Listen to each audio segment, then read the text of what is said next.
바로 시작하겠습니다. 먼저 바르셀로나와 뮌헨의 경기를 분석해 보도록 하겠습니다. 스페인 1부 2위의 바르셀로나입니다. 엘클라시코 패배 이후 두 경기에서 각각 3대0, 4대0 승리를 거두면서 분위기 반전에 성공했습니다. 다만 챔스에서도 또 32강 탈락 가능성이 높아진 상황인데 앞서 펼쳐지는 인테르와 풀젠 결과에 따라서 경기를 해보기도 전에 조별리그 탈락이 확정될 수는 있죠. 그래도 직전 경기에서 어느 정도 경기력에서 좋은 모습을 보여주었다는 점은 호재인데요. 지난 경기에서는 4-2-3-1처럼 선수들이 배치된 모습을 보여주었는데 부스케츠, 대형 라인이 3선에 배치되면서 지속적으로 상대에게 수적 우위를 점하는 모습을 보여주기도 했습니다. 대용은 후방으로도 자주 내려가면서 후방에서도 3대2의 수적 우위를 만드는 모습을 보여주기도 했고 이로 인해 수비적인 안정감과 1차 빌드에버에서의 안정감도 도모할 수 있게 되었습니다. 지난 경기에서는 덴벨레, 토레스가 모두 득점을 했던 것도 반가웠던 대목인데요. 올 시즌 레반도프스키를 제외하면 딱히 득점력에서 믿을 만한 선수가 없었다는 점 때문에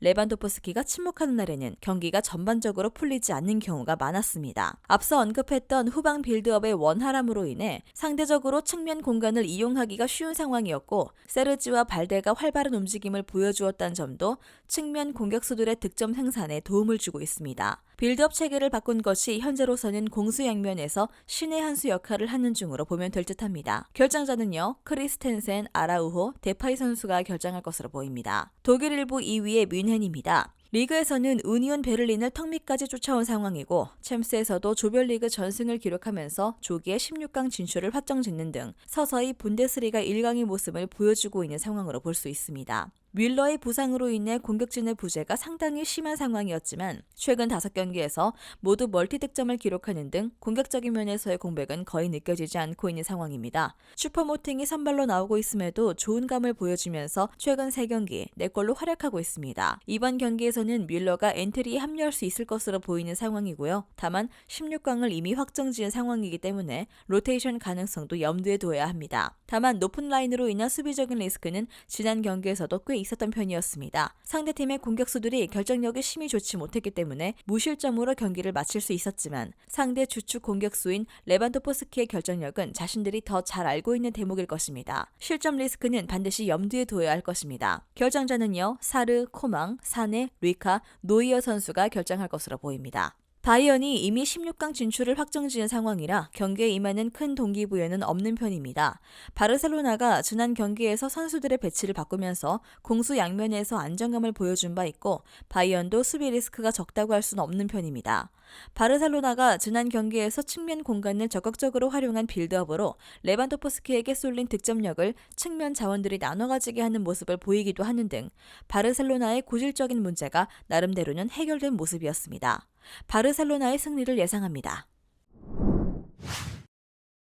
다음은 토트넘과 스포르팅의 경기를 분석해 보도록 하겠습니다. 잉글랜드 1부 3위의 토트넘입니다. 최근 2번의 경기에서 모두 패하면서 경기력에 대한 비판 여론이 높아지고 있는 상황입니다. 하필이면 이번 경기의 상대가 스포르팅인데 챔스에서 유일하게 토트넘에게 패배를 안긴 팀이었습니다. 지난 경기에서는 공수 양면에서 모두 밀렸던 변명의 여지가 없는 패배이죠. 뉴캐슬의 강한 압박으로 인해 생긴 뒷공간을 계속 공략하는 모습을 보였으나 공격진이 좋은 찬스들을 모두 날려먹어 버렸습니다. 그나마 케인이 한 골을 넣긴 했으나 지공 상황이 아닌 코너킥 상황에서 기록했던 골이죠. 지난 맞대결에서도 경기력에서 완벽하게 밀리면서 패했기 때문에 우려를 표해도 충분할 듯합니다. 수비에서도 다이어와 요리스의 실수가 나왔습니다. 이 두 선수를 로테이션 없이 꾸준하게 출전시킨 상황이었는데 이 때문에 체력과 집중력 저하로 이어졌다는 것이 중론입니다. 특히 다이어는 요리스가 실수를 범한 상황에서 커버에 늦는 모습을 보여주기도 했죠. 콘테 감독이 약팀을 상대로 라인을 내리고 조심스럽게 운영하고 있는데 수비진에서는 지속적으로 누수가 생기고 있고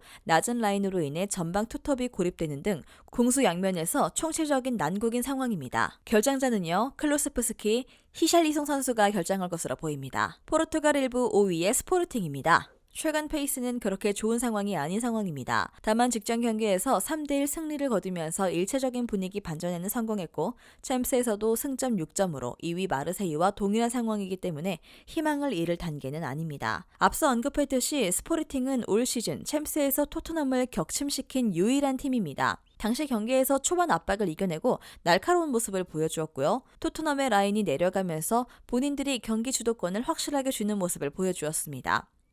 토트넘 출신이었던 에드워즈의 활약이 좋았고 파울리뉴가 극장골을 넣으면서 승점 3점을 얻어내는데 결정적인 역할을 했죠. 다만 이번 경기에서는 전력 누수가 꽤 크다는 점이 변수입니다. 이스가이유, 곤칼베스가 지난 챔스 4차전에서 퇴장을 당하면서 이번 경기에서는 결장하는 상황이죠. 그래도 콘갈베스의 공백은 트링캉이 어느 정도 공백을 최소화할 수 있을 전망입니다.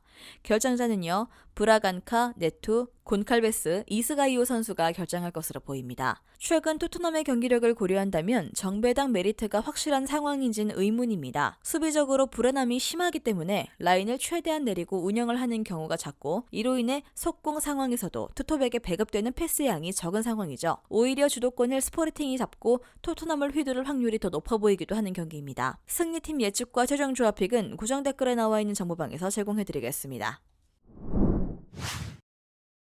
다음은 프랑크푸르트와 마르세유의 경기를 분석해보도록 하겠습니다. 독일 1부 4위의 프랑크푸르트입니다. 최근 3연승을 거두면서 분위기가 상당히 좋아진 상태인데요. 뮌헨 글라트바흐와 레버쿠젠 등 리그 안에서도 강호로 평가받는 팀들을 모두 잡았다는 점에서 연승의 의미는 생각보다 큽니다. 챔스에서도 승점 4점으로 아직까지는 16강 진출 가능성이 열려있는 상황인데 스포르팅이 지고 이 경기를 이긴다면 바로 2위로 점프할 수 있는 상황입니다. 결정자는요, 크나프, 부타, 투타, 하세베 선수가 결정할 것으로 보입니다. 프랑스 1부 5위의 마르세유입니다. 마르세유와 랑스에게 연이어 덜미를 잡히면서 챔스권에서 떨어져 버린 상황입니다. 프랑크푸르트전 이후에도 까다로운 전력인 모나코를 만나기 때문에 힘든 일정을 거쳐야 하는데 이 와중에도 긍정적으로 볼 수 있는 대목은 실점 억제 능력은 상당히 높게 평가할 수 있다는 점입니다.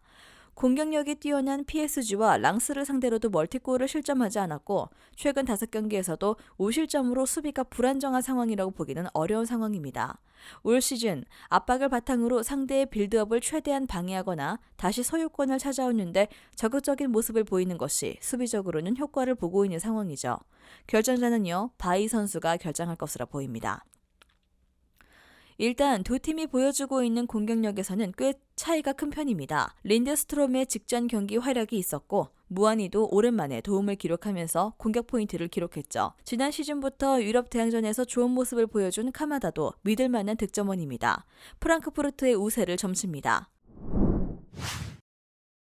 마지막으로 나폴리와 레인저스의 경기를 분석해보도록 하겠습니다. 이탈리아 1부 1위의 나폴리입니다. 로마까지 잡아내면서 여전히 리그 1위를 차지하고 있는 중입니다. 챔스에서도 조별리그 전승을 달리면서 1위를 굳건히 지키고 있는 상황인데 이번 경기에서 승리를 거두게 된다면 다른 팀들과의 경기 결과에 따라 조 1위 진출을 확정 지을 수 있는 상황입니다. 마지막 챔스 상대가 리버풀이기 때문에 이번 경기에서 조 1위 진출을 확정짓기 위해 주전 선수들을 모두 투입할 가능성이 높죠. 직전 로마전을 앞두고 일주일을 통으로 쉬었기 때문에 주전 선수들의 체력적인 문제도 아주 크지는 않은 편입니다. 결정자는요, 라흐마니, 앙귀사 선수가 결정할 것으로 보입니다. 스코틀랜드 1부 2위의 레인저스입니다. 직전 경기에서 리빙스톤에게 무승부를 거두면서 1위인 셀틱과의 승점 차이가 4점으로 벌어져 버렸습니다. 챔스에서도 전패를 기록하면서 꼴찌로 내려앉은 상황인데요. 레인저스는 챔스에도 본인들의 플랜을 밀어붙이는 성향을 보여주고 있습니다. 다만 이것이 오히려 독이 되는 경우가 많은데 강한 압박으로 최대한 공격적인 경기를 펼치고 있으나 체력이 떨어지는 후반에는 뒷공간 리스크가 더 커지는 결과를 초래한 것이죠. 1대7로 패한 리버풀과의 경기에서도 6골을 후반에 실점했고 올 나폴리와의 첫 맞대결에서도 68분 이후 3골을 내리 실점하면서 경기를 내주고 말았습니다. 결정자는요, 골드손, 헬렌더, 카마라, 하지, 소우타르, 오포보르, 잭, 로렌스 선수가 결정할 것으로 보입니다. 레인저스가 챔스에서도 본인들의 경쟁력을 증명하기 위해 강한 전방 압박으로 밀어붙이는 경우가 잦지만 득점력이 리그만큼 따라와주지 못하고 있고 수비적으로는 후반전 체력 문제와 뒷공간 약점으로 이어지고 있는 상황입니다. 나폴리가 강한 압박을 상대할 때 다소 공격 전개에 어려움이 있긴 했지만 뒷공간을 대처할 수 있는 충분한 전력을 갖추고 있는 것이 사실이죠. 나폴리의 -1 핸디 승리도 무난하게 노려볼 수 있을 것입니다. 영상에서 알려드리는 내용들은 모두 1차 분석 내용들이며 2차 분석과 최종 조합픽은 영상 하단 고정 댓글 링크로 문의 주시면 안내 도와드리도록 하겠습니다. 시청해주셔서 감사합니다. 아직도 혼자 분석하고 계신가요? 이슬TV 스포츠 정보방에서는 실시간 스포츠 커넥션을 통한 소통하는 관리 시스템으로 확실한 수익을 전해드리고 있습니다.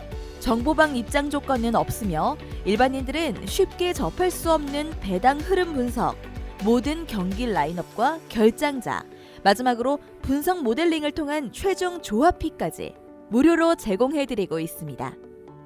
물론 마음에 안 들면 둘러보시고 나가셔도 됩니다. 혼자 하면 단기간으로 수익을 볼 수도 있겠지만 함께 하면 장기간으로 꾸준한 수익이 가능합니다.